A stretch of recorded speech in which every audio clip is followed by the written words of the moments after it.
नमस्कार, राधे राधे, जय श्री कृष्ण। कैसे हैं आप सभी? मैं जितेंद्र सोनी स्वागत करता हूं आपका खान ग्लोबल स्टडीज के इस डिजिटल प्लेटफॉर्म पर। आशा है आप सभी लोग अच्छे होंगे, मस्त होंगे, बड़े ही आनंद के साथ आप अपनी तैयारी कर रहे होंगे। कैसे हैं आप? कैसी आपकी तैयारी चल रही है? कमेंट के माध्यम से आप हमें बता सकते हैं। साथ के साथ आपको बताना है कि क्या आपने अपने दिन के टारगेट लिखे हैं, दिन का लक्ष्य लिखा है कि आज के दिन से क्या प्राप्त करना है, क्या कुछ हासिल करना है। कहीं ना कहीं लिखा हुआ है। हर एक क्लास की शुरुआत से पहले लगभग मैंने आपको बताया है कि किसी भी दिन की शुरुआत से पहले उसके लक्ष्य हमारे सामने होने चाहिए, उसके टारगेट हमारे सामने होने चाहिए कि आज के दिन से वास्तव में क्या प्राप्त हमें करना है। ठीक है, तो टारगेट मतलब इस तरीके के जो भी कुछ पढ़ेंगे, अगर वो हमें पता है कि हमें यही चीज पढ़नी है, लेकिन फिर भी कहीं ना कहीं उसको लिखिएगा कि हाँ ये कहीं लिखा हुआ है, ताकि रिवीजन के बारे में पता चल पाए कि कब इसका रिवीजन करना है। और एक जब चीजें लिखते हैं ना, तो ये एक आदत में आ जाता है, और आदत के साथ साथ फिर एक जिम्मेदारी के रूप में भी होता है कि हाँ इसको कंप्लीट करना है। लिखना है मतलब कैसे कि अगर आज हम हिंदी पढ़ेंगे, या फिर जो भी एनसीईआरटी आप पढ़ेंगे, या फिर जो भी हिस्ट्री, ज्योग्राफी, पॉलिटी आप पढ़ेंगे, या फिर कोई भी जो आपका सब्जेक्ट है वो आप पढ़ेंगे। अगर आप हिंदी पढ़ेंगे तो क्या पढ़ेंगे हिंदी में, हिस्ट्री पढ़ेंगे तो उसमें क्या पढ़ेंगे, एनसीईआरटी पढ़ रहे हैं तो किस क्लास की एनसीईआरटी पढ़ रहे हैं, करंट अफेयर पढ़ रहे हैं तो किस मंथ की करंट अफेयर। मिनिमम 8 से 9 घंटे के अगर आपके टारगेट है, बहुत अच्छी बात है। अगर 8 से 9 घंटे के टारगेट नहीं है, बनाने का प्रयास करना है। कम से कम 8 से 9 घंटे के टारगेट होने हैं। चलिए आगे चलते हैं। और रिवीजन के लिए वही अपना पुराना वाला तरीका, समानता ऐसा मत करना कि आज अगर कोई टॉपिक पढ़ा है, साय को ही उसको लेकर बैठ जाएं कि चलो एक बार इसका रिवीजन कर लेते हैं। समानता नहीं होता। समानता कुछ लोग कल उसका रिवीजन करते हैं, कुछ लोग परसों करते हैं, ऐसा नहीं होता। ये गलत तरीका है। एक दो दिन में दिमाग चीजों को भूल नहीं पाता। कई बार क्या होता है कि अगर आज कोई टॉपिक पढ़ा है, कल उसका थोड़ा बहुत हिस्सा हम भूल जाएंगे, जैसे जिसका दिमाग में इंटरेस्ट नहीं है, रुचि नहीं है, जिसमें थोड़ा बहुत हिस्सा भूल जाएंगे, वो फिर उसके अगले दिन भूल जाएंगे, उसके अगले दिन। तो उसका जो पहला रिवीजन करना है कि आज अगर कोई टॉपिक पढ़ा है तो 7 दिन के बाद उसको सरसरी निगाहों से देख लेना, फिर 14 दिन, फिर 21 दिन। 21वें दिन आपकी इच्छा है, लेकिन 2 रिवीजन तो कंपलसरी है, जो कि हमें करने ही करने हैं। आगे चलते हैं। चलिए, आज का जो हमारा टॉपिक था, यानी कल जो हमने कंप्लीट किया था, वो किया था मुहावरे। और मुहावरे के साथ साथ कुछ उसके वाक्य प्रयोग भी देखे थे। एक लिस्ट आपके पास आई होगी आपके नोट्स सेक्शन में, या फिर आपके एप्लीकेशन पर, जहां से आपको एक दायित्व सौंपा गया था कि आपको मुहावरे पढ़ने हैं। हमारे साथ सिप्रा मेहरा जी हैं, गुड मॉर्निंग सर। वर्षा जी हमारे साथ हैं, स्मृति जी हमारे साथ हैं, अमित कुमार जी हैं, राजकिशोर जी है, सिल्वी शंकर चौहान जी है, राधे राधे, करण जी हैं। आप सभी का स्वागत है, जय हिंद है सभी को। सविता जी है हमारे साथ है, मौनी सिंह जी हमारे साथ हैं, और संध्या जी हैं, शिवाय जी हैं, गुरु जी पाए लागू सर नमस्कार जी, कैसे हैं आप। जगत जी हमारे साथ है, गुड मॉर्निंग। आंचल जी हैं, पायल चौधरी जी हैं, पूजा जी हैं। गुरु जी हमारी क्लास ही बहुत हो जाती हैं, क्लासेस बहुत। हाँ देखिए, ये क्लासेस के साथ ही टारगेट है, ऐसा नहीं कि क्लासेस से अलग आप कर रहे हो। ठीक है, सुनील जी कर रहे हैं, प्रणाम गुरुदेव। और सतीश जी हमारे साथ हैं, अंकश जी हमारे साथ हैं, पंकज जी हैं, सभी का तहे दिल से स्वागत है। ठीक है, चलिए, मैं उम्मीद कर रहा हूं कि आप सभी लोग स्वस्थ होंगे। अभी बरसात का मौसम है, अपने घर परिवार में जो बुजुर्ग लोग हैं या फिर जो बच्चे हैं, उनका ध्यान रखिएगा। खासकर अपना भी थोड़ा बहुत ध्यान रखिएगा, क्योंकि एक अच्छी तैयारी स्वस्थ दिमाग से होती है। सेहत का विशेषकर ध्यान रखना है। मुहावरे हमने कंप्लीट किए। मुहावरे के बारे में अगर आपका कोई सवाल है तो आप मुझसे पूछ सकते हैं। फिर हम चलते हैं अपने अगले वाले टॉपिक की तरफ, जिसका नाम है गद्यांश। आज गद्यांश पर फोकस होगा। गद्यांश पढ़ने का प्रयास करेंगे कि गद्यांश वास्तव में किस तरीके से सॉल्व होते हैं और किस तरीके से उसके उत्तर लिखे जाते हैं, कितने शब्दों में उसका उत्तर लिख सकते हैं। इन सभी मुद्दों पर बात करेंगे। मुहावरों से कोई सवाल? गुरुजी टारगेट कंप्लीट नहीं होते हैं, टारगेट कंप्लीट नहीं होते हैं, ये अच्छी बात है, बुरी बात नहीं है। ठीक है ना, ये अच्छी बात है, बुरी बात नहीं है। टारगेट का कंप्लीट यानी थोड़ा बहुत छूट पाना, ये बहुत अच्छी बात है। तो उतने टारगेट ही नहीं लिखने हैं ताकि बहुत ज्यादा छूट जाए। थोड़ा बहुत छूट रहा है तो ठीक है, कोई दिक्कत नहीं है। सर जी कोई सवाल नहीं है, कोई सवाल नहीं, आगे चलिएगा। जो अपना अगला टॉपिक है उसका नाम है गद्यांश। पहले इस शब्द के साथ शुरुआत करते हैं। अच्छा मुझे बताइए, गद्यांश क्या ये सही लिखा है? गद्यांश ये जो यहां पर लिखा है, क्या इस बिल्कुल सही लिखा है? हमने सही लिखा है गद्यांश? क्या इसका भी कोई मानक रूप हो सकता है? क्या इसका भी कोई मानक रूप हो सकता है कि यही सही है? देखिए, हिंदी भाषा का मानकीकरण जब होता है, वहां पर बहुत सारे निर्देश दिए गए कि ऐसा नहीं आप ऐसा प्रयोग करोगे, ऐसा नहीं आप ऐसा प्रयोग करोगे। बहुत सारे निर्देश दिए गए, वहां पर इन सभी वर्णों को नकार दिया गया और कहा गया कि केवल संयुक्त के आधार पर हम हमारी हिंदी में 4 वर्ण पढ़ते हैं, जो है एक है 6, त्रय, ज्ञ और श्रेय। इनको संयुक्त की संज्ञा दी गई। संयुक्त मतलब जहां पर दो वर्ण आपस में आकर मिलकर किसी तीसरे वर्ण का निर्माण करते हैं। यानी अगर मैं इसकी बात करता हूं तो सर यहां पर क्या हो रहा है, ये सर का के साथ षटकोण वाले सा को जोड़ने से इसकी प्राप्ति होती है। यहां पर सर ता के साथ रा को जोड़ने से इसकी प्राप्ति होती है। ज के साथ य को जोड़ने से इसकी प्राप्ति होती है। ये सीटी वाले सा के साथ रा को जोड़ने से इसकी प्राप्ति होती है। इन चार संयुक्त वर्णों को स्वीकारा कि हाँ, आप इनको जब जोड़ने की स्थिति हो, इनको अलग अलग लिखने की जगह आप ऐसा प्रयोग कर सकते हो, इनको अलग अलग लिखने की जगह आप ऐसा प्रयोग कर सकते हो, इसको अलग अलग लिखने की जगह ऐसा प्रयोग कर सकते हो। इसकी बात करें तो सर यहां पर आधा दा है, या है और सीटी वाला सा है, गद्यांश ऐसे लिखा है। तो हमने इन दोनों को जोड़कर ये लिखने का प्रयत्न किया है, दोनों को जोड़ा और ये लिखने का प्रयत्न किया। ऐसा कोई नियम हिंदी में नहीं है। हिंदी में केवल जुड़ने वाले जो वर्ण हैं वो यही चार हैं जिनको संयुक्त की श्रेणी में रखा गया है। ऐसा कुछ नहीं होता, ऐसा कुछ। जैसे कई बार जो होते हैं, जैसे हमने एक डा लिखा, डा के नीचे एक और डा लिख दिया, ऐसा कोई स्वीकार नहीं है, सब गलत है। लेकिन इसका प्रयोग इतना ज्यादा हो चुका है, इतना बृहत हो चुका है, आजकल किताबों में भी यही देखने को मिलता है, खासकर एनसीईआरटी की किताबों में यही देखने को मिलता है। लेकिन जो मानकीकरण हुआ था 1967 में, तो वहां पर क्या क्लियर निर्देश दिए गए कि ऐसा नहीं होगा, ऐसा बिल्कुल नहीं होगा। तो ये चीज हमें थोड़ी सी ध्यान रखनी है। जब भी आपको लिखना पड़े, जब भी आप गद्यांश लिखो, तो प्रयास करिएगा इस तरीके से लिखना। अगर कहीं पर लिखा हुआ है तब तो आपको गद्यांश ही उसको पढ़ना है, लेकिन जब आप प्रयास कर रहे हैं कि कहीं पर गद्यांश लिखें, या फिर कहीं पर विद्यालय लिखें, कहीं पर गद्य लिखें, कहीं पर पद्य लिखें, तो प्रयास करिएगा इस तरीके से लिखना, नीचे वाले के तरीके से। ठीक है, आगे चलते हैं। अब देखिएगा जरा, ये गद्यांश की शुद्ध वर्तनी, ये हालांकि दोनों ही सही है, ये सर्वाधिक शुद्ध है। मानकीकरण के आधार पर भी दो शब्दों से मिलकर बना है। कौन कौन से शब्द है सर? यहाँ पर जो पहला शब्द हो जाता है उसका नाम है सर गद्य। क्या शब्द है? पहला शब्द है जिसका नाम है गद्य, और गद्य के साथ क्या जोड़ा गया है? अंश शब्द जोड़ा गया है। तब जाकर ये संधि का एक नियम मिलता है कि सर यहां पर आ है, यहां पर आ है, दोनों मिल जाएंगे, बड़े आ की मात्रा आ जाएगी। ठीक है, एक संधि का नियम है। गद्य शब्द का अर्थ होता है ऐसी कोई भी रचना जिसको हम पढ़ सकते हैं। आसान भाषा में अगर बात करूं, ज्यादा डीप नहीं जाएंगे, साहित्य हमें पढ़ना भी नहीं है इस वाले, मतलब अभी इस कंपलसरी वाले पेपर के अंतर्गत हमें केवल कंपलसरी मतलब हमारा क्वालिफाई हो पाए, बस उतना है, अच्छी बात है। तो हमें क्या करना है? गद्य मतलब ऐसी कोई रचना, आसान भाषा में जिसे मैं कहूं जिसको मैं पढ़ सकता हूं। गाए जाने वाली नहीं, गाए जाने वाली रचना फिर पद्य के अंतर्गत आ जाएगी।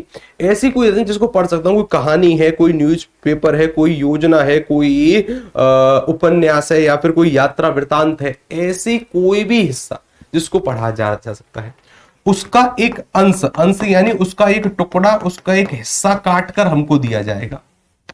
उसका एक हिस्सा, उसका एक टुकड़ा काटकर हमको दिया जाएगा। उसी के आधार पर कुछ सवाल पूछ लिए जाएंगे, उसी टुकड़े के आधार पर, उसी हिस्से के आधार पर।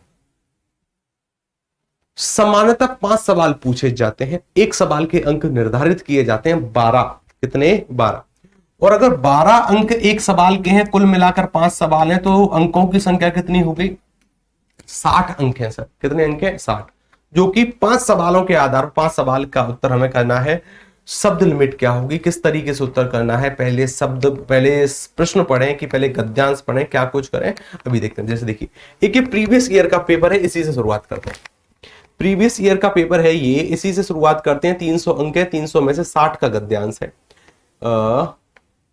ये तो निबंध हो गया। निबंध के बाद सर जो प्रश्न क्रमांक 2 है, प्रश्न क्रमांक जो 2 हो जाता है हमारा, ये इसी से संबंधित हो जाता है, इस गद्यांश से संबंधित हो जाता है। प्रश्न क्रमांक 2 को पढ़िए। निम्नलिखित गद्यांश, अब देखो यहां पर भी गद्यांश यही लिखा है, यूपीएससी के पेपर में भी गद्यांश इस तरीके से लिखकर आया है, लेकिन जब भी आप लिखोगे तो उसका वही रूप लिखोगे जो कि मानक है। आगे चलते हैं। गुरुजी, मुहावरे का कॉमन यूज में कर सकते हैं क्या? जैसे कि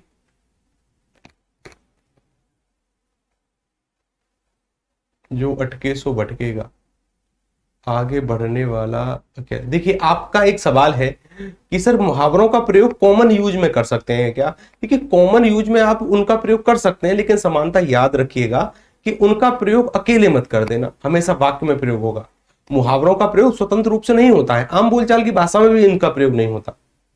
पूर्ण वाक्य की तरह भी इनका प्रयोग नहीं होता, हमेशा वाक्य की सहायता ली जाती है मुहावरे के लिए। ठीक है, आगे चलते हैं। अच्छा, ये आपने पढ़ लिया, वाह बहुत अच्छी बात है। अगर नहीं दिख रहा है तो अभी दिख जाएगा, कोई दिक्कत नहीं है। अगर हम इसकी बात करें, ये देखिए,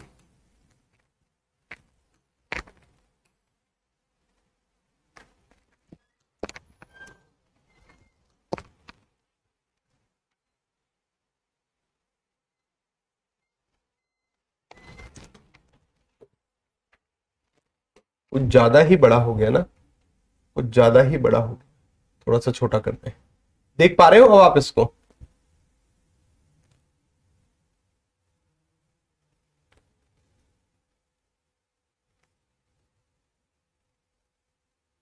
किस किस को देखने में कठिनाई हो रही है? किस किस को देखने में कठिनाई हो रही है कि अगर ये शब्द लिखा है कि सब पढ़ा नहीं जा रहा, हमसे पढ़ा नहीं जा रहा है, ये बड़ी समस्या हो जाएगी। नहीं सब तो पढ़ा नहीं जा रहा है तब तो बड़ी समस्या हो जाएगी। अब पढ़ पा रहे हो?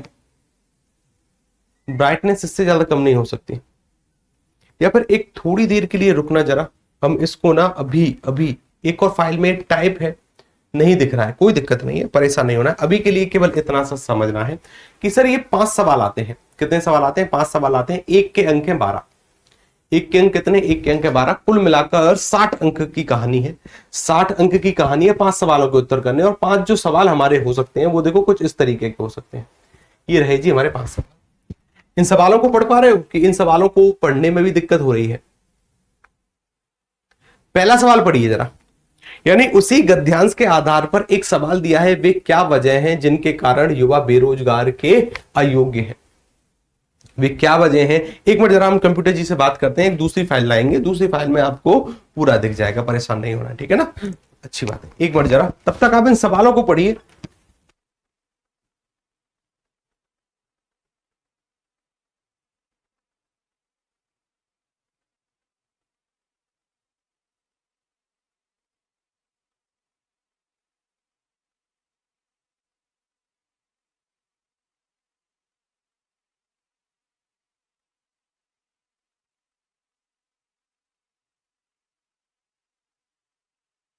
चलिए, तो हमारे कंप्यूटर जी ना फाइल की व्यवस्था कर रहे हैं, उससे आप पढ़ पाओगे, हम भी समझ सकते हैं। एक मिनट जरा दे दो एक मिनट, मुझे पेन ड्राइव देना जरा।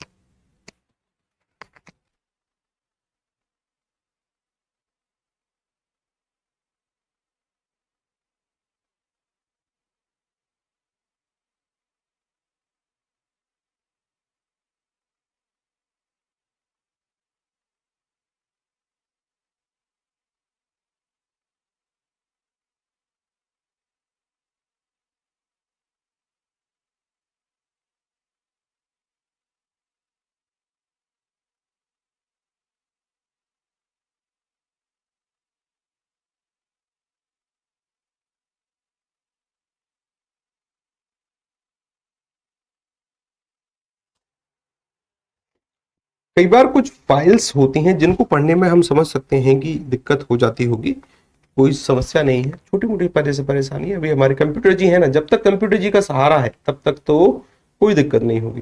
और कंप्यूटर जी जो है हमारे, वो बड़े ही टेक्निकल टर्म्स में उस्ताद हो जाते हैं, है ना? बड़ी ही महारत इनको हासिल है, बड़ी ही महारत इनको हासिल है, ठीक है ना? अभी देखते हैं।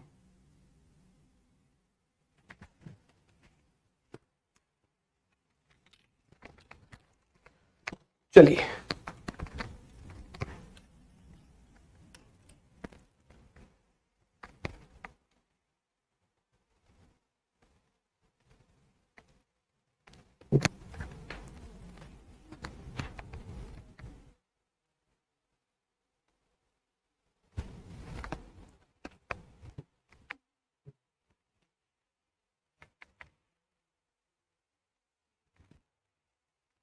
अब कोई दिक्कत नहीं होगी, ठीक है ना? अब कोई दिक्कत नहीं होगी। ये वही गद्यांश है जो कि वहां पर लिखा गया है, इसको टाइप किया गया है। अब यहां से पढ़ने का प्रयास करेंगे, ठीक है ना? लेकिन उससे पहले कुछ निर्देश है हमारे लिए। निर्देश क्या है? निर्देश क्या है कि सर गद्यांश से पहले ना हमें कुछ बातों का ध्यान रखना है। और वो बातें कौन कौन सी हैं कि जब हम गद्यांश पढ़ रहे हैं, छोटी मोटी बातों का हमें ध्यान रखना है। क्या कि गद्यांश पढ़ते समय सबसे जो पहला कार्य होगा, सबसे जो प्रथम कार्य होगा, वो होगा हमारे प्रश्नों को पढ़ना। सबसे पहले गद्यांश देखे आपको आपके पेपर में, तो सबसे पहला जो कार्य होगा वो क्या होगा, सवालों को पढ़ना। सवाल पढ़ने के बाद हम क्या पढ़ेंगे, गद्यांश पढ़ेंगे। पहले जितने भी सवाल उस गद्यांश से पूछे गए हैं, एक सवाल, दो, तीन, जब सामान्यतः 5 सवाल होते हैं, 60 अंक का होता है, पांचों के पांचों सवालों को ध्यान से पढ़ना है। ध्यान से पढ़ने के बाद फिर गद्यांश पढ़ने हैं। ठीक है जी। अब देखिए, इस गद्यांश से जो पहला सवाल हमसे पूछा गया है वो कौन सा है, इस सवाल को पढ़िए। इस गद्यांश से सबसे पहला सवाल पूछा गया है ये। गद्यांश पढ़ने से पहले सवाल पढ़ने हैं, गद्यांश पढ़ेंगे बाद में। सवाल क्या पूछा गया है, वे क्या वजह है जिनके कारण युवा रोजगार के अयोग्य हैं, एक ये सवाल है। उसके साथ साथ जो दूसरा सवाल हमसे पूछा गया है उसका वो कुछ इस प्रकार का है। जो दूसरा सवाल हमसे पूछा जा रहा है वो कुछ इस प्रकार का है, ये रहा। लेखक के अनुसार वर्तमान युवा पीढ़ी का एकमात्र प्रयोजन क्या है। इस सवाल का उत्तर हम गद्यांश से निकालने का प्रयास करेंगे। आगे चलते हैं। एक और सवाल है सर, ये रहा कि वर्तमान युवा पीढ़ी का आदर्शवाद के प्रति क्या नजरिया है। आदर्शवाद के प्रति उस गद्यांश के अनुसार युवा पीढ़ी का क्या नजरिया है, क्या दृष्टिकोण है, इसको समझने का प्रयास करेंगे। उसके साथ अगर बात करें, कुछ और सवाल हैं, वो सभी उसी गद्यांश के अनुसार हमें सॉल्व करने हैं। कुछ और सवाल जैसे, एक जो सबसे आखिर का सवाल है वो ये है, आज के युवा के बीच विचारणीय नया मंत्र क्या है। नए मंत्र पर भी विचार करेंगे। उसके साथ आज का युवा लेखक से क्या चाहता है, इस वाले सवाल पर भी बात करेंगे। और उसके साथ लेखक के अनुसार वर्तमान युवा पीढ़ी का एकमात्र प्रयोजन क्या है, इस पर भी बातचीत होगी। उस पर भी बातचीत होगी कि वर्तमान की, हाँ ये तो हम पढ़ ही चुके हैं कि आदर्शवाद के प्रति उसका क्या दृष्टिकोण है, क्या है। अब देखिए, अब इसको पढ़ने का प्रयास करना है। अब पूरे गद्यांश को यहां से पढ़ना है, देखना है कि सर इसमें क्या कुछ जानकारी है, हम उत्तर क्या कर सकते हैं। समानता जो है ना, समानता हेडिंग बनाकर हमें उत्तर करने हैं, अभी सीखेंगे। पहले इस गद्यांश को पढ़ने का प्रयास करिए, इसको पढ़िए फटाफट से, इसको पढ़ने का प्रयास करिए फटाफट से।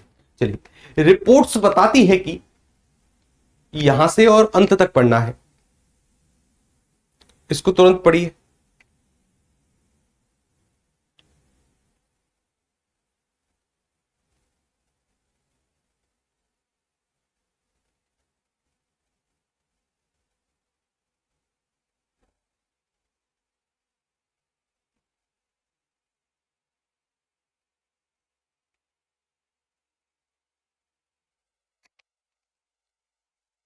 चलिए,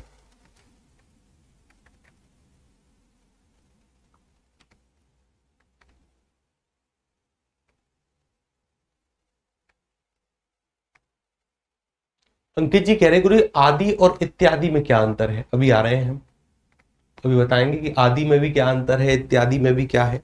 इस तरीके के और भी कई सारे शब्द हो सकते हैं। चलिए,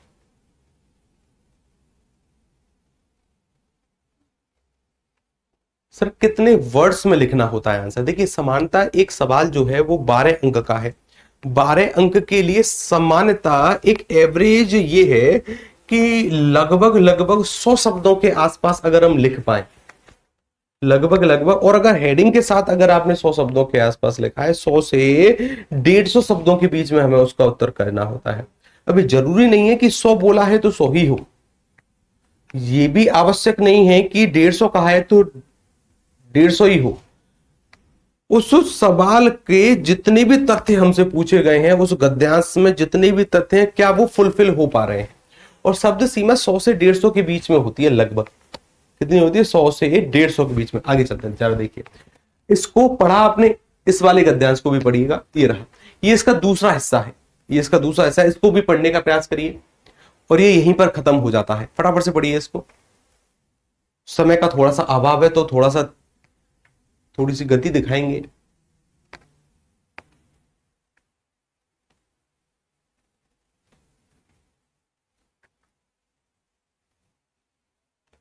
थोड़ी सी गति दिखाने का प्रयास करेंगे।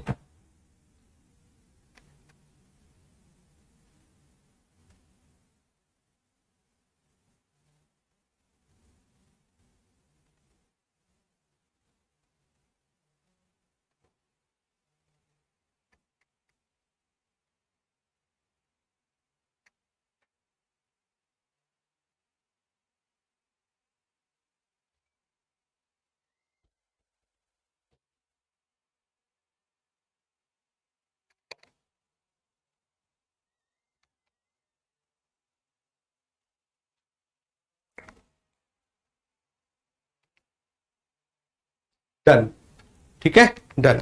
अब जरा देखिएगा, अब इसको ना एक बार सवालों के दृष्टिकोण से पढ़ने का प्रयास करते हैं। जो जो शब्द इंपोर्टेंट है उनको वहीं पर स्टार करेंगे, या फिर किसी शब्द का अर्थ नहीं पता है उनका अर्थ निकालने का प्रयास करेंगे, फिर कुछ उत्तर लिखने का प्रयास करेंगे। हमें क्या पढ़ना है कि रिपोर्ट्स एक बनी है, कोई रिपोर्ट्स आई है, उस रिपोर्ट्स में कुछ कहा गया है। एक रिपोर्ट्स बनती है कि भारत के कॉलेजों से आने वाले 80% लोग रोजगार के अयोग्य हैं। एक रिपोर्ट आती है जिसमें यह कहा गया है कि भारत के जितने भी कॉलेज हैं उनमें से 80% जो छात्र हैं ना वो किसी भी प्रकार की जॉब के लिए अयोग्य हैं, यानी वो उस डिग्री के महत्व को नहीं समझ पा रहे हैं। उस डिग्री में जितनी भी क्वालिफिकेशन उस पद पर उस डिग्री के प्राप्तकर्ता के लिहाज से होनी चाहिए उनके पास नहीं है, उनको अयोग्य घोषित किया गया है। वो रोजगार के अयोग्य हैं, वो रोजगार के अयोग्य हैं। कितने प्रतिशत? 80%। इसका प्रयोग करेंगे हम हमारे उत्तर लेखन में, ठीक है। आगे चलिएगा। तो युवा पीढ़ी के संपर्क में रहने वालों में से एक, किंतु मैं सिर्फ इन आंकड़ों से असहमत होऊंगा। यानी एक व्यक्ति है जिसके द्वारा एक गद्यांश कहा गया है, यानी जिसका ये मत है, फिर इसको इसी मत के आधार पर हमें उत्तर करना है, यानी वो इससे असहमत है।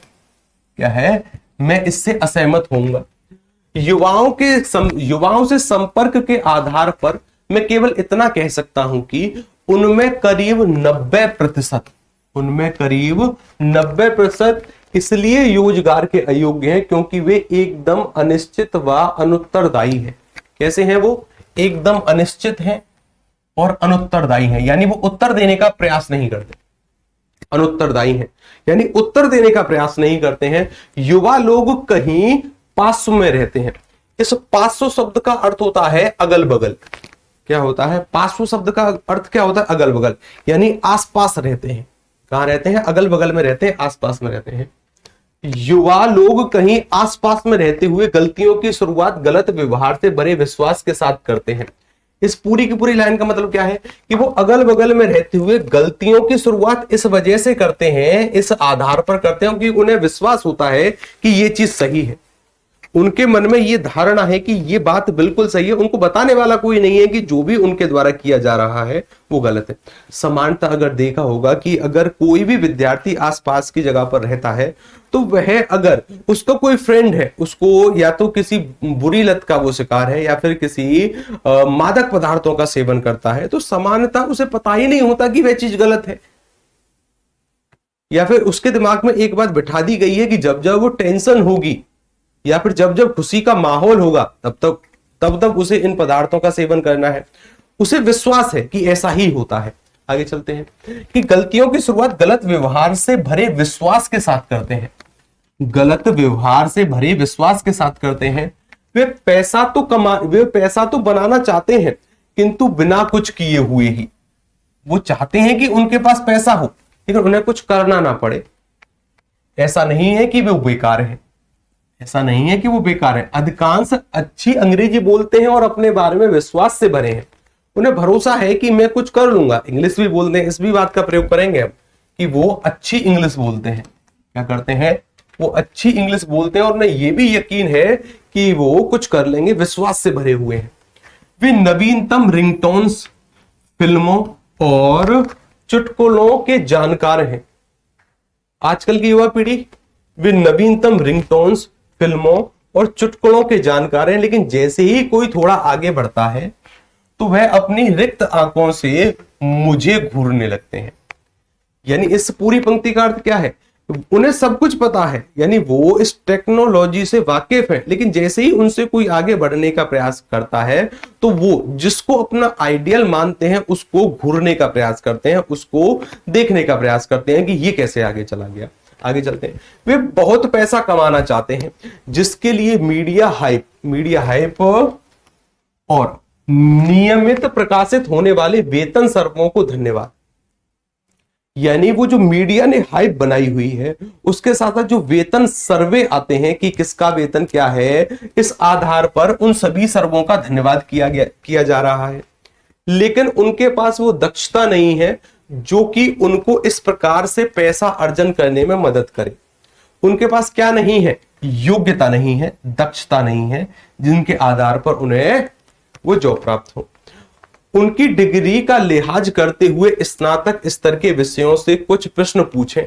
जो भी उनके द्वारा डिग्री हासिल करी गई है उस आधार पर अगर उनसे कुछ सवाल पूछे जाएं, उनमें से अधिकांश एकदम हकलाने लगते हैं, यानी उत्तर करने में असमर्थ रहते हैं, उत्तर नहीं कर पाते हैं।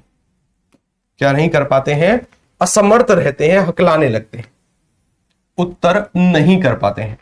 इस बात का भी प्रयोग करते हैं। और अतिरिक्त पढ़ाई के विषय में कोई भी किसी निष्कर्ष को नहीं पढ़ पाता है, किसी भी निष्कर्ष को नहीं पढ़ पाते हैं। आगे चलते हैं। लेकिन यहां कुछ और प्रश्न भी है।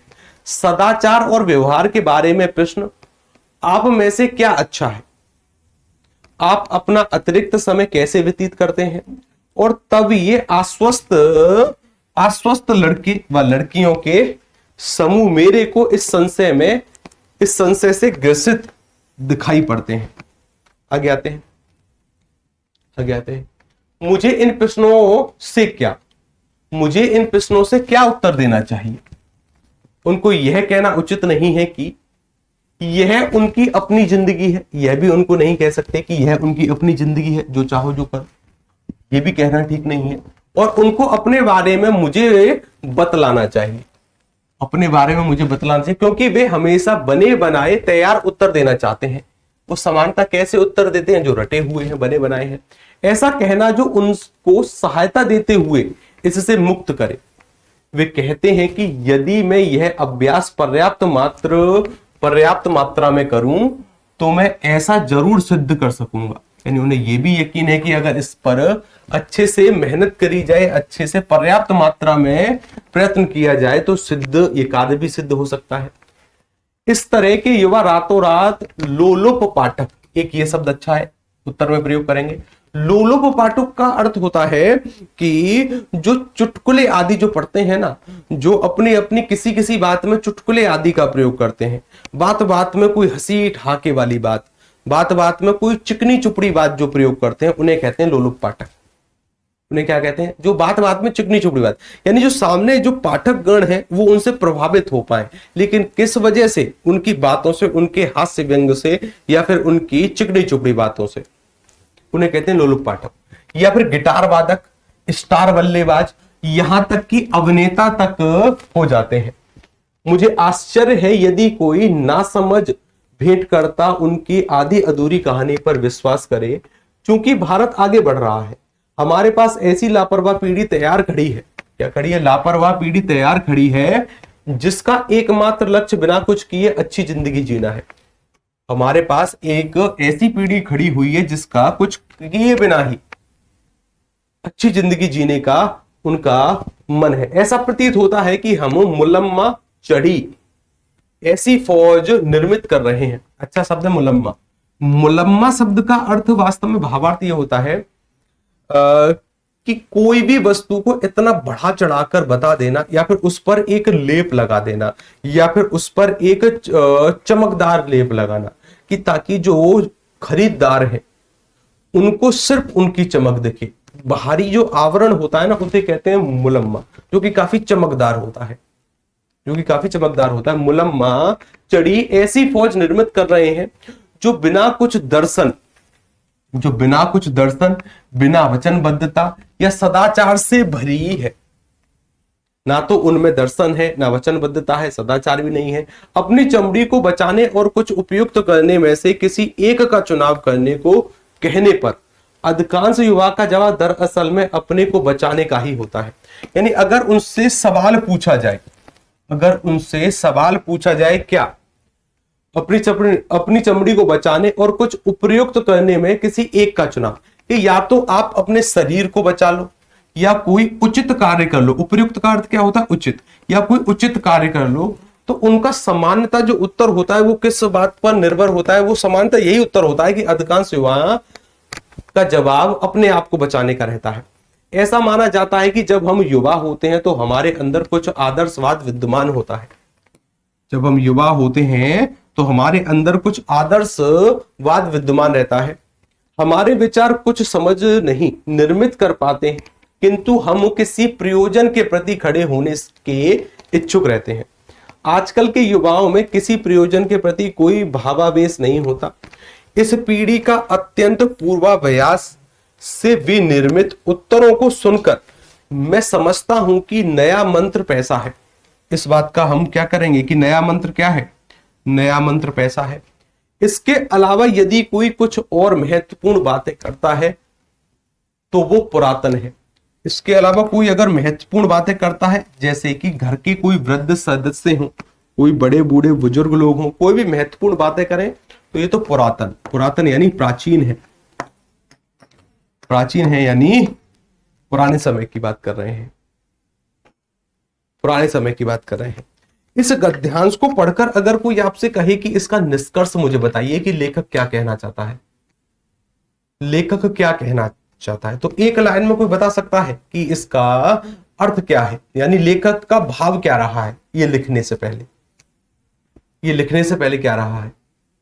गुरु जी कितने वर्ड में होते हैं उत्तर? देखिए समानता 12 अंकों का सवाल है, तो हम कोशिश करेंगे कि एवरेज 120 शब्दों के आसपास हमारा उत्तर हो, 120 शब्दों के आसपास हो। अगर 100 शब्द भी रहे तब भी काम चल जाएगा, 150 शब्द भी रहे तब भी काम चल जाएगा, लेकिन कोशिश करना है जितनी भी बातें बताई जा रही हैं, जितनी भी बातें सवाल में पूछी जाएंगी, वो सभी बातें इसमें निहित हो पाए। अच्छे से लिखा हुआ नहीं लगता है गद्य। देखिए पूजा जी ने कहा है कि गुरुजी इस गद्यांश में ना थोड़ी सी गलतियां हो सकती हैं। बिल्कुल भी गलतियां नहीं है, ये वही गद्यांश है जो कि आपका यूपीएससी ने पूछा। इसकी भाषा थोड़ी सी अजीब लग सकती है। अजीब क्यों लगेगी? क्योंकि सर हो सकता है कि उसका भाव कुछ और हो, तुरंत दूसरी पंक्ति में उसका भाव अलग हुआ।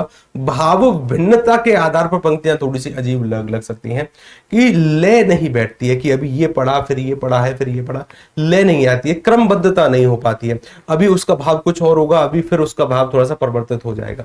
युवा पीढ़ी की योग्यता के बारे में बताया जा रहा है। आप कह रहे हैं कि सर अगर इसका सारांश बताने का हम प्रयास करें, या फिर जो हमारा लेखक है जिसके द्वारा ये गद्यांश लिखा गया है उसके मन में क्या भाव रहा होगा। युवा पीढ़ी, सर आजकल की आज का युवा पीढ़ी बेरोजगार के बारे में, युवाओं में बढ़ती अयोग्यता सचिन जी भी कुछ कह रहे हैं, सचिन कुमार साहू जी, युवा पीढ़ी की लापरवाही, युवाओं में स्किल की कमी। हाँ ये अलग अलग तथ्य हो सकते हैं, अलग अलग कारण हो सकते हैं। पहला सवाल हमसे क्या पूछा है, अब देखो अब उत्तर करना है। पहला सवाल क्या है, वे क्या वजह हैं जिनके कारण युवा रोजगार के अयोग्य हैं। कोई देखिए मिनिमम 3 वजह तो लिखनी है। अगर आपके पास वजह ज्यादा नहीं है, गद्यांश के अनुसार वजह नहीं है, गद्यांश को आधार बनाते हुए चलना है, गद्यांश को आधार बनाते हुए चलना है और हेडिंग्स में अपने उत्तर लिखने हैं। पहले एक हेडिंग देंगे, फिर उसके बारे में थोड़ा बहुत बता देंगे गद्यांश के अनुसार। मिनिमम 3 बिंदु तो होने चाहिए, 3 से ज्यादा है तो बहुत अच्छी बात है, 3 से कम में काम नहीं चलेगा। जैसे अनुत्तरदायी, बिल्कुल सही कहा नीलेश जी ने कि सर वो उत्तर देना ही नहीं चाहते, अच्छी बात है। युवाओं में बढ़ती बेरोजगारी, अब ये तो एक अलग मुद्दा हो गया। और कोई, जैसा एक नीलेश जी ने बहुत सही कहा कि सर वो निरुत्तर है, वो उत्तर देना ही नहीं चाहते, उनके पास उत्तर ही नहीं है, योग्यता नहीं है अपनी डिग्री के अनुसार, और वे अपनी जिम्मेदारी नहीं ले रहे हैं। बिल्कुल आपने सही कहा, जिम्मेदारियों से वो विमुख है, मुंह मोड़ लिया है। चलिए कहीं देखो आधार रहेगा, गद्यांश शब्द रहेंगे हमारे। आधार क्या रहेगा, बात करेंगे गद्यांश के आधार पर ही, गद्यांश से अलग थोड़ा सा भटकने का प्रयास नहीं करेंगे, गद्यांश को आधार मानते हुए अपने शब्दों में उत्तर करेंगे। इस सवाल का जो उत्तर हो सकता है, सबसे पहली हेडिंग हो सकती है हमारी कि अनिश्चितता और अनुत्तरदायित्व, कि वो उत्तर देना ही नहीं चाह रहे। यहां से लिखना शुरू करना है। पहले ये सवाल नोट करिए। सवाल नोट क्या करना है, वे क्या वजह हैं जिनके कारण युवा रोजगार के अयोग्य हैं। चाहो तो नोट कर सकते हैं। नोट करने के साथ साथ केवल इतना सा हमें देखना है। अब देखिए उत्तर करना आप ही को है, करने का तरीका हम बता सकते हैं। उत्तर जो इसका है वो उसी गद्यांश में छुपा हुआ है, अलग नहीं है उत्तर, लेकिन लिखने का तरीका क्या हो सकता है वो हम यहां पर देख रहे हैं। कि सबसे पहले एक हेडिंग बनाएंगे कि हम किसके बारे में बात कर रहे हैं। कम से कम 3 बिंदु होने चाहिए, 3 से ज्यादा है अच्छी बात है, 3 से कम है तो थोड़ी बहुत मुश्किल हो सकती है, ठीक है ना। कम से कम कोशिश करिएगा कि 3 बिंदुओं से ज्यादा तथ्य आप उनको दे पाए। सर एक तो अनिश्चितता है और अनुत्तरदायित्व है। युवा एकदम अनिश्चित है और अनुत्तरदायी है, जिसके लिए रोजगार योग्यता प्रभावित होती है। यानी जो रोजगार की योग्यता है वो प्रभावित होती है, सबसे अच्छा बिंदु है।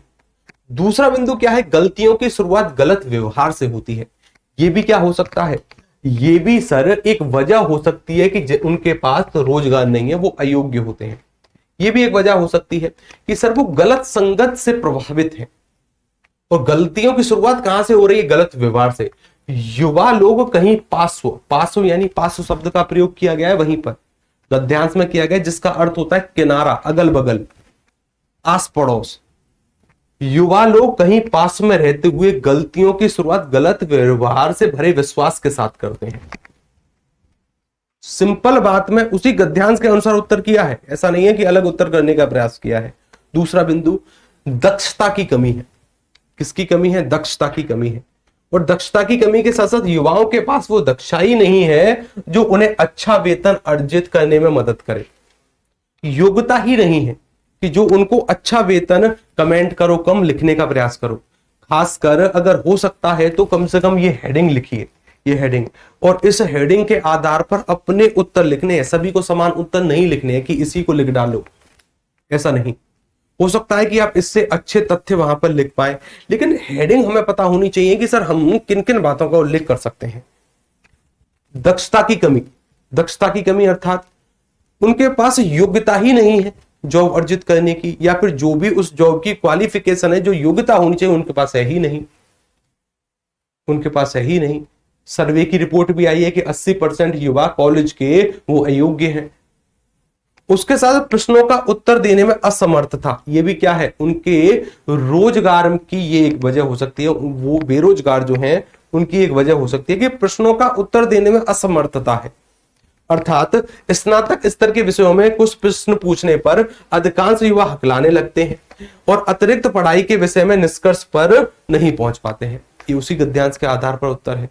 जरूरी नहीं है कि आप यही लिखें, जरूरी नहीं है। हाँ, आप इसके आसपास रहते हुए भी उत्तर कर सकते हैं। यानी हेडिंग क्या है कि प्रश्नों का उत्तर देने में असमर्थ था।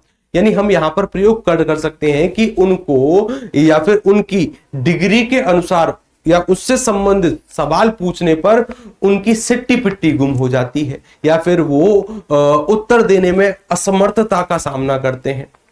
इस आधार पर भी उत्तर कर सकते हैं। शब्दों का यही शब्द नहीं लिख देने हैं, हेडिंग लिखिए और हेडिंग लिखने के साथ प्रयास करना है कि अपने शब्दों में उत्तर करना। दूसरी हेडिंग क्या हो सकती है, अगली हेडिंग कि सर सदाचार और व्यवहार के प्रश्नों में असमंजस, ये हो सकती है। इसका तात्पर्य क्या है कि सदाचार और व्यवहार के बारे में पूछे जाने पर युवा आश्वस्त नहीं होते हैं, आश्वस्त नहीं होते हैं कि उन्हें क्या उत्तर देना चाहिए। उनको ये यकीन ही नहीं है कि हमें क्या उत्तर वास्तव में सटीक तरीके से प्रेजेंट करना चाहिए, क्या उत्तर देना चाहिए। सर जी ये पिंकी तुम्हें हेल्प करो। सर जी एक प्रश्न 100 से शब्दों में, वो 5 प्रश्न को, सर जी एक प्रश्न को 100 शब्दों में या 5 वो प्रश्नों को, एक सवाल को लगभग 100 से 150 शब्दों के बीच में आपको उसका उत्तर करना है। इसी तरीके के 5 सवाल हैं, एक सवाल के लिए 12 अंक हैं। ठीक है, अच्छी बात है। बने बनाए उत्तर देना, ये भी क्या है कि सर वो एक प्रकार के रट्टू तोता की तरह व्यवहार करते हैं, बने बनाए उत्तर देते हैं, जो कि समानता सभी विद्यार्थी देते हैं, जो कि उस विषय पर आम है, जो सभी को रटे हुए हैं। अच्छी बात है। लापरवाही और मुलम्मा चढ़ी फौज, मुलम्मा चढ़ी फौज अर्थात एक ऐसी फौज की तरह व्यवहार करते हैं जो कि जिसको कुछ सजाकर, जिसको चमकाकर बेचने का प्रयास हो रहा है। इस प्रकार की फौज की तरह व्यवहार कर रहे हैं कि वहां पर लोग खड़े हैं, उनकी चिपड़ी चिपड़ी बातें सुनकर या फिर उनके रंग रूप को देखकर या फिर उनकी पॉलिश को देखकर बस कोई इन्हें जॉब दे दे। इस तरीके का व्यवहार उनका है कि बाहरी जो आवरण है उसको उतना बढ़ा चढ़ा दिया कि हाँ उसके आधार पर जॉब मिल जाए। ये भी एक गलती हो सकती है, लापरवाही और मुलम्मा चढ़ी फौज। ऐसा प्रतीत होता है कि युवा पीढ़ी लापरवाह है और बिना दर्शन वचनबद्धता सदाचार और मुलम्मा चढ़ी फौज जैसी है। बिल्कुल अच्छी बात है, आगे चलते हैं। प्रयोजन के प्रति भावावेश की कमी है, जो उनका प्रकार के प्रयोजन के प्रति भावावेश नहीं होता, जो उनके आदर्शवाद और प्रतिबद्धता को दर्शाता है। प्रयोजन के प्रति भावावेश की कमी है। ये पहले सवाल का उत्तर है। लगभग इनके शब्दों की संख्या हम गिने तो 100 के आसपास होगी, यानी 100 और 120 के बीच में होगी, 100 और 120 के बीच में। जरूरी नहीं है कि हर एक सवाल का उत्तर हमें हेडिंग बनाकर करना है, कि कुछ हेडिंग लिखें और उसका उत्तर करें, ऐसा आवश्यक भी नहीं है, ऐसा जरूरी भी नहीं है। कुछ सवाल ऐसे भी होते हैं जो कि एक ही बिंदु पर केंद्रित होते हैं और उस बिंदु को हमें व्याख्यात करना होता है, यानी उसके बारे में विस्तृत लिखना होता है। अच्छा, जैसे एक सवाल ये है, ये देखिएगा, वर्तमान में युवा पीढ़ी का आदर्शवाद के प्रति क्या नजरिया है? आदर्शवाद के प्रति क्या नजरिया है? गद्यांश को आधार मानते हुए हमें क्या करना है? इसका उत्तर करने का प्रयास करना है कि युवाओं में क्या है, उनका एक दर्शन होता है, उनका एक आदर्शवाद भी होता है, उस आधार पर उत्तर लिखना है। आज की युवा पीढ़ी में कुशलता की कमी है और काम करने नहीं जाते हैं, पैसा कमाना चाहते हैं। देखा, ये भी बिल्कुल सचिन जी ने सटीक कहा है। ठीक है, जैसे देखिएगा, यानी इस वाले सवाल में केवल हमें कुछ बिंदु निकालने जिन पर हम उत्तर लिख पाए, और वो तथ्य कैसे हो सकते हैं, वो बिंदु कैसे होते हैं? आदर्शवाद की कमी है, व्यवहार्यता में जोर है, आत्म केंद्रता एक बिंदु हो सकता है, बनावटी उत्तर एक बिंदु हो सकता है, लापरवाही हो सकती है। साथ के साथ हम इसको संक्षेप में भी लिखने का प्रयास कर सकते हैं। ये हमने उत्तर लिखा, मुझे पता है कि मैं इससे अभी सहमत नहीं हूं, तो इसका एक समुचित उत्तर या फिर एक इसका सारांश में लिखने का प्रयास कर सकता हूं। कैसे? कि वर्तमान में युवा पीढ़ी का आदर्शवाद के प्रति नजरिया नकारात्मक और अपेक्षापूर्ण है। वे व्यवहारिकता और आर्थिक सफलता को महत्व देते हैं और आदर्शवाद को पुराना और अप्रासंगिक मानते हैं। ये इसका सार है। जितनी भी बातें हमने लिखी हैं, जितनी भी बातें लिखी हैं, उसका सार है। यानी इन्हीं बातों को मैंने यहां पर बताने का प्रयास किया है।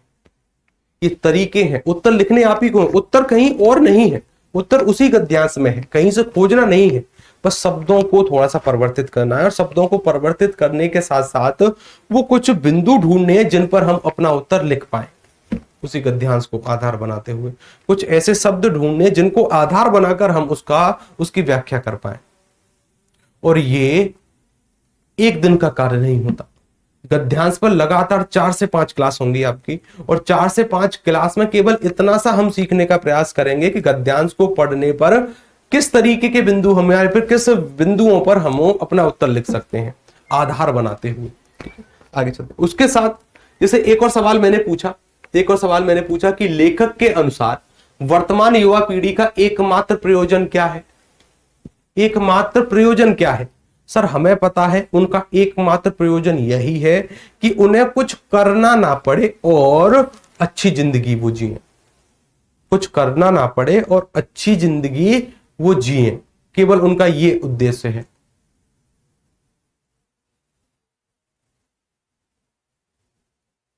ठीक है, उनका ये उद्देश्य। अच्छा देखो, किसी ने कहा कि सर बहुत अच्छे हैं वरना आधे लोग ब्लॉक हो जाते। जरा इस वाले कमेंट को लगाना, ये जो लास्ट में है, ये सबसे लेफ्ट हैंड साइड में है।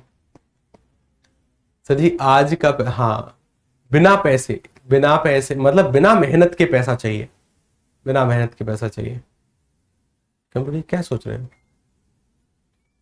ऊपर आइए थोड़ा सा, और ऊपर आइए।